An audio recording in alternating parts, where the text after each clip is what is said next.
बच्चों हम लोग चैप्टर 1 पढ़ रहे हैं जिसका नाम है real numbers. And real numbers में बच्चों हमने बेसिक कॉन्सेप्ट देख लिया था कि रियल नंबर होता क्या है। अगर कुछ रियल नंबर है तो क्या कुछ ऐसा नंबर भी है जो कि रियल नहीं है।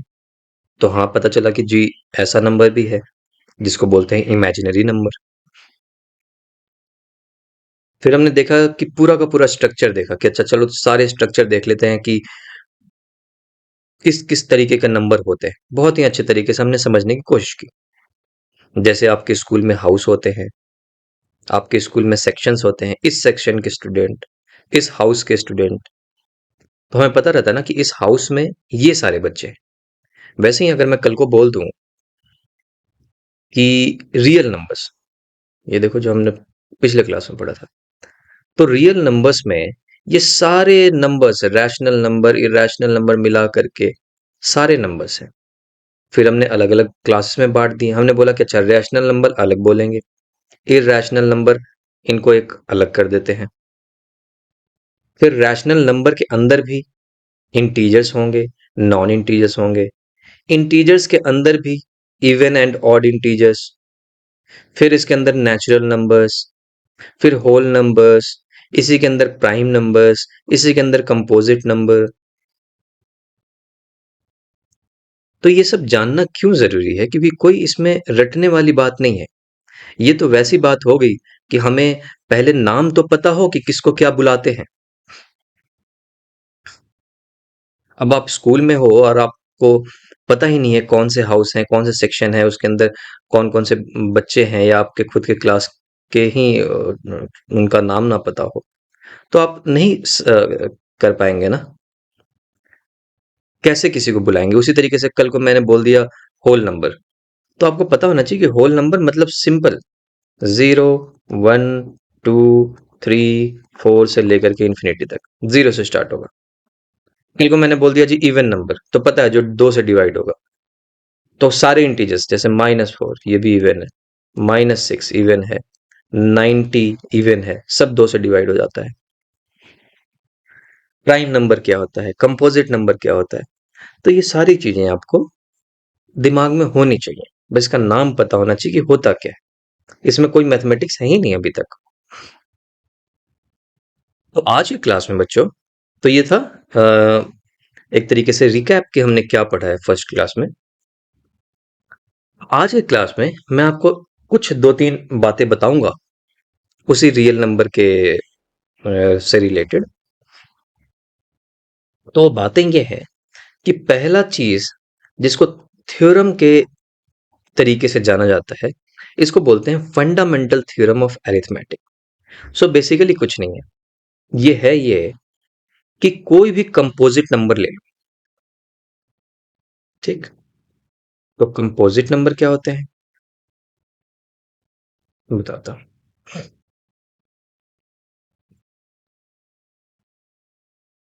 कंपोजिट नंबर्स का मतलब ये देखो हमने पढ़ा था ना कि जितने भी नेचुरल नंबर्स हैं उनको दो पार्ट में डिवाइड किया गया, प्राइम नंबर्स और कंपोजिट नंबर। प्राइम नंबर जिसका सिर्फ दो फैक्टर्स है, 2, 3, 7, और कंपोजिट जो इनको छोड़ के। ठीक है, तो बोला कि कोई सा भी कंपोजिट नंबर ले लो, उसको हम प्राइम फैक्टर के, सॉरी दूसरा कलर यूज करता हूं, उनको हम कंपोजिट नंबर्स को लिख सकते हैं as product of prime factors. और यही थ्योरम है बेसिकली।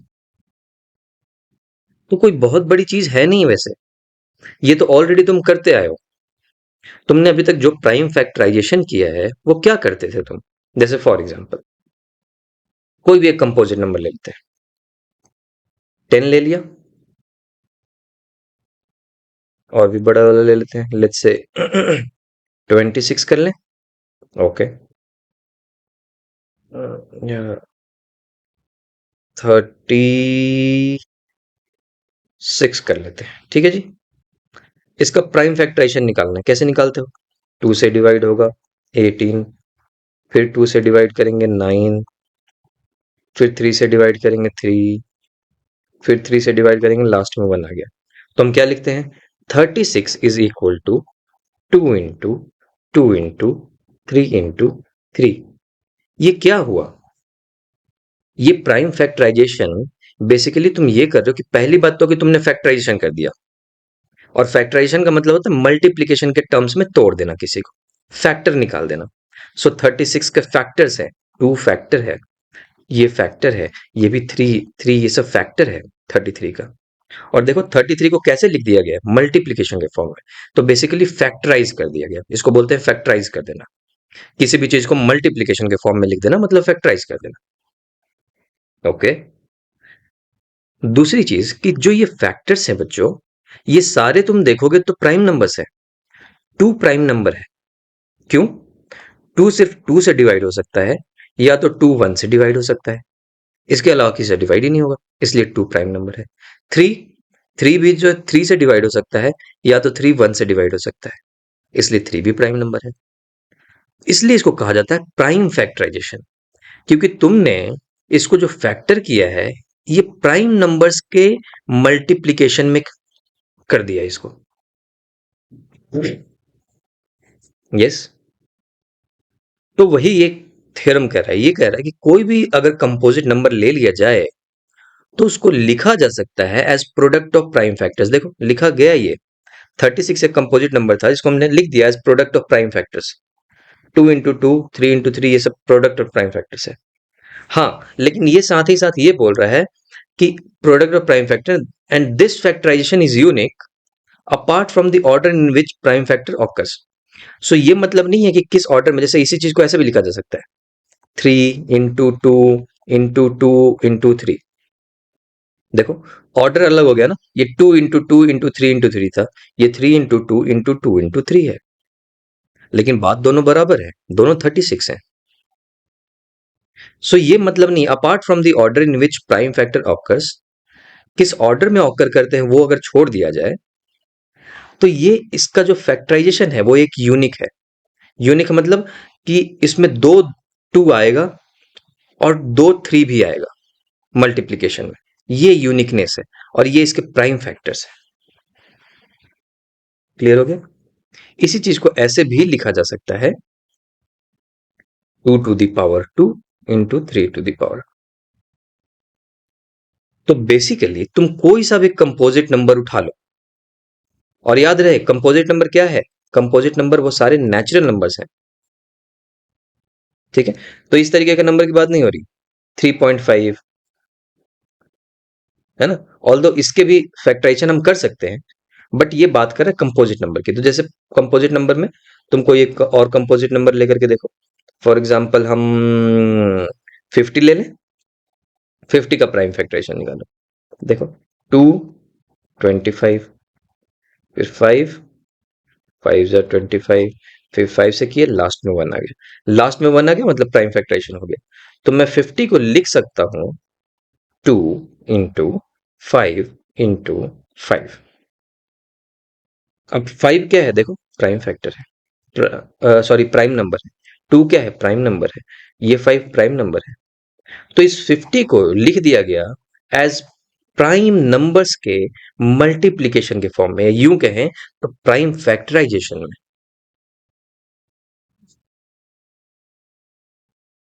ठीक है। अच्छा 50 एक कंपोजिट नंबर है, ये देख लो, ये प्राइम नंबर नहीं है। जो जो नंबर प्राइम नंबर नहीं है वो कंपोजिट नंबर है। क्लियर हो गया?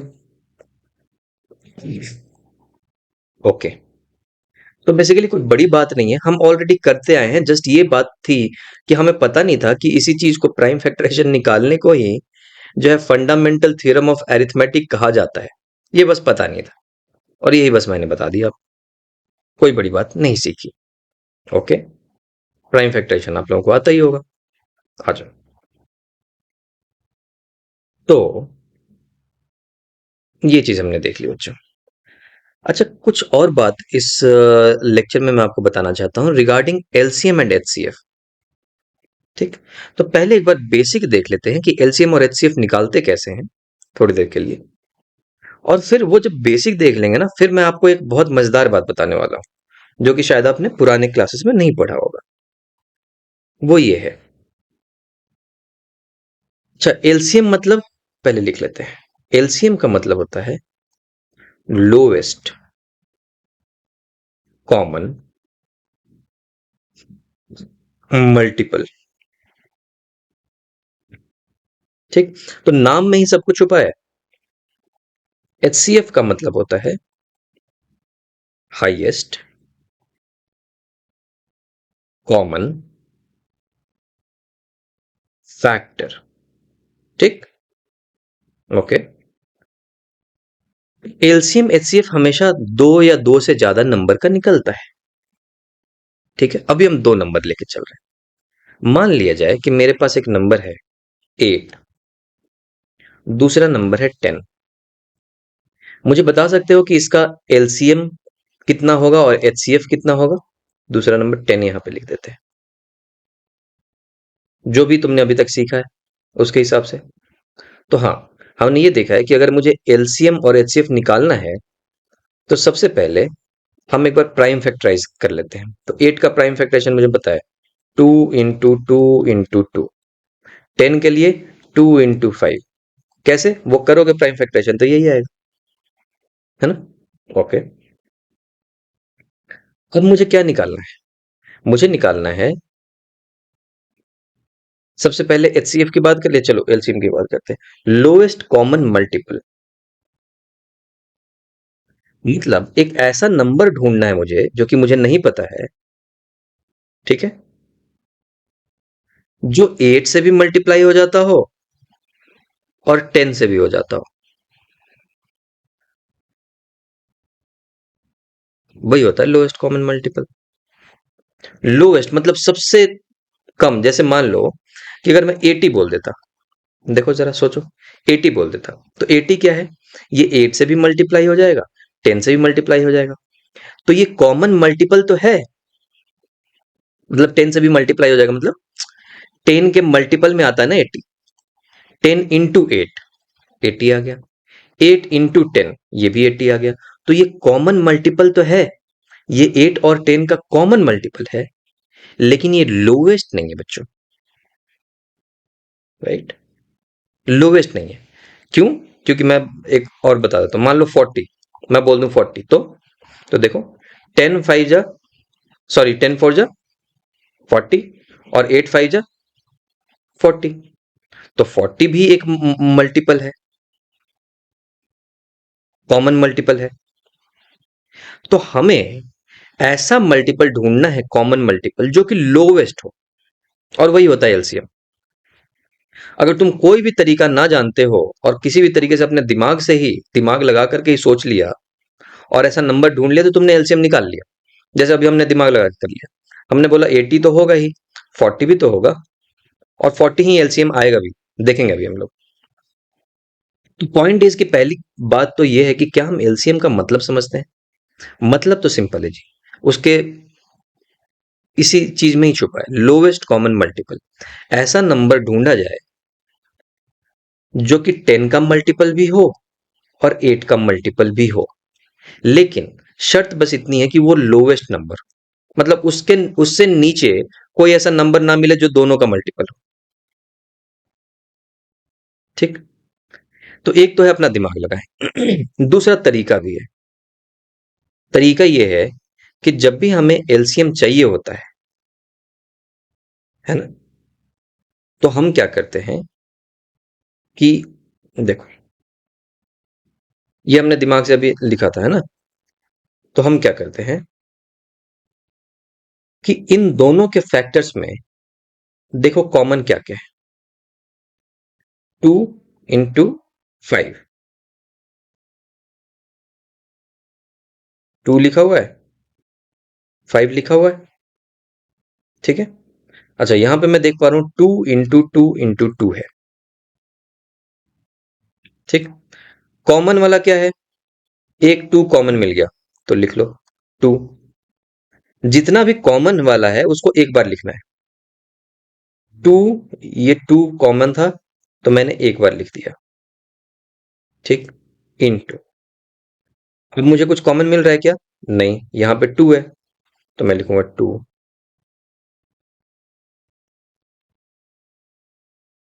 ठीक है, इस 2 का कोई कॉमन है इस वाले में? नहीं था तो मैंने 2 लिख दिया। फिर ये वाला देखते हैं, इस 2 का कोई कॉमन है? नहीं है तो मैंने ये 2 भी लिख दिया। अब इस वाले में देखते हैं, इस वाले में ये कॉमन था तो इसको तो हमने ले लिया ऑलरेडी। फिर बच गया यहाँ पे 5 तो इंटू 5 लिख दिया। तो देखो तो ये कितना हुआ, 2 टू जा 4, 4 टू जा 8, 8 5 जा 40। सो इस तरीके से सिखाया गया, बताया गया कि जी अगर दिमाग नहीं लगाना है तो सिंपल सी बात है कि प्राइम फैक्टर कर दो, जो चीज कॉमन है उसको सिर्फ एक बार लिखा जाए। तो इस वाले 2 को सिर्फ मैंने एक बार लिखा, बाकी कुछ कॉमन ही नहीं था, तो फिर ये 2 और ये 2 लिख दिया और ये 5 लिख दिया। ये देखो, ये 2 ये 2 ये और ये 5 लिख दिया। क्लियर है? तो इस तरीके से बताया गया कि अगर एलसीएम निकालना है तो ऐसे कर लो, मैथमेटिकल तरीका बताया गया। अच्छा, अगर एचसीएफ निकालना है तो एचसीएफ निकालना है तो फिर वही कार्रवाई इसी में कर दें, इसी में कर देते हैं, दूसरे कलर से करते हैं। अगर एचसीएफ निकालना है तो उसके लिए जो तरीका बताया गया, एचसीएफ का मतलब हाईएस्ट कॉमन फैक्टर, मतलब 8 का ये सारे फैक्टर्स है ना, 2 इंटू 2 इंटू 2, 10 के फैक्टर्स क्या है, 2 और 5। तो इन दोनों में हाईएस्ट क्या है, वो वो जो कॉमन फैक्टर है वो सबसे हाईएस्ट कॉमन, पहली बात कॉमन फैक्टर क्या है पहले ये देख लेते हैं। तो देखो, ये 2 इधर भी है, ऊपर वाले में भी, नीचे वाले में भी, ये कॉमन फैक्टर है।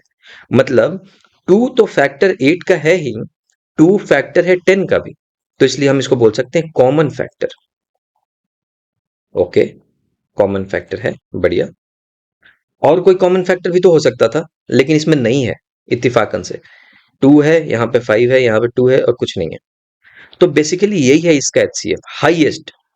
अगर मान लो यहाँ पे एक और 5 भी होता और यहाँ पे भी, और यहाँ पे 5 है ही, तो ये दोनों कॉमन हो जाते। अब देखा जाएगा कि जो कॉमन फैक्टर्स हैं, ये भी कॉमन फैक्टर है 2 भी और 5 भी, इन दोनों में हाईएस्ट कौन सा है, तो हाईएस्ट 5 है। लेकिन बात यहाँ पे ये है इत्तेफाक से कि एक ही कॉमन फैक्टर है जो कि 2 है, तो यही हाईएस्ट हुआ। सबसे बड़ा कॉमन फैक्टर यही है। कॉमन फैक्टर मतलब जो 8 में भी 8 का भी फैक्टर हो और 10 का भी फैक्टर हो। अच्छा, इन सभी को फैक्टर बोलते हैं, पता होगा ना आप लोगों को। अगर मैंने मल्टीप्लिकेशन के फॉर्म में लिख दिया तो ये 2 इंटू 2 इंटू 2 ये सारे फैक्टर्स हैं। 10 का मल्टीप्लिकेशन फॉर्म अगर प्राइम फैक्टराइजेशन कर दिया तो ये सारे फैक्टर्स हैं, 2 और 5। किसके फैक्टर्स हैं? 10 के, राइट। तो मैथमेटिक्स में ये बताया गया कि हाईएस्ट कॉमन फैक्टर ढूंढना है तो वो कॉमन वाला चीज ढूंढ लो और उसमें से हाईएस्ट वाला नंबर सेलेक्ट कर लो। ठीक, तो अब लिख दिया जाए कि तो ये हो गया तुम्हारा एलसीएम 40। अगर मुझे एचसीएफ निकाला जो हमने तो आया 2, इसको भी हम गोल कर देते हैं और लिख देते हैं एचसीएफ। और जो मैं आपको पते की बात जो बताने वाला वो ये है कि एक चीज देखो, जरा एलसीएम इंटू एचसीएफ करो, करो करो, कितना होगा, 40 इंटू 2 इक्वल टू 80। ओके, और कौन से नंबर लिए थे जिसका एलसीएम और एचसीएफ निकाला? कौन से दो नंबर लिए थे? एक मैंने लिया 8, एक मैंने लिया 10, है ना। तो वो दोनों नंबर को भी मल्टीप्लाई करो। तो लेट्स से ए एक नंबर था, एक नंबर था बी, इन दोनों को मल्टीप्लाई किया तो ये भी 80 आया। तो ये तो बहुत अच्छी बात निकल के आई। मैंने एलसीएम इंटू एचसीएफ किया, ये भी मेरा 80 आ रहा है, और दोनों नंबर को आपस में मल्टीप्लाई कर दिया, ये भी 80 आ रहा है। तो बेसिकली ये एक सीखने वाली बात इस क्लास में ये है कि अगर दो नंबर का मैं एलसीएम एचसीएफ निकाल रहा हूं, याद रहे दो ही नंबर के लिए वैलिड है ये। अगर यही 3 नंबर का भी तो एलसीएम एचसीएफ निकलता है, 4 नंबर का भी तो निकलता है। लेकिन उसकी बात नहीं हो रही, बात ये हो रही कि अगर दो कोई नंबर हो जिसका मैं एलसीएम एचसीएफ निकालूंगा इस नंबर को a मान लिया जाए, दूसरे नंबर को b मान लिया जाए, तो a इंटू बी मतलब नंबर का multiplication is equal to HCF into LCM। ये बात है सीखने वाली, और ये एक इंपॉर्टेंट बात है, ये होता है। तुमने खुद ही देख लिया यहाँ पे 8 और 10 लेकर के। तुम बोलो सर ये तो ऐसे ही आ गया होगा, कोई और भी एग्जांपल लेके बताओ तब पता चले। तो चलो एक और एग्जांपल ले लेते हैं तुम्हारी सेटिस्फेक्शन के लिए। खुद ही बताओ कौन सा नंबर चाहिए। तो लेट्स से हमने ले लिया जी 15, और क्या ले लें, और ले लो 25। ठीक, सेम उसी तरीके से किया जाए। 25 एलसीएम और एचसीएफ निकालना है, तो सिंपल तरीका है कि भाई दिमाग ना लगाते हुए प्राइम फैक्टराइजेशन कर दिया जाए। जी प्राइम फैक्टराइजेशन कर दिया। 15 का क्या होगा, 3 × 5। 25 का क्या होगा, 5 × 5। ठीक है, ओके।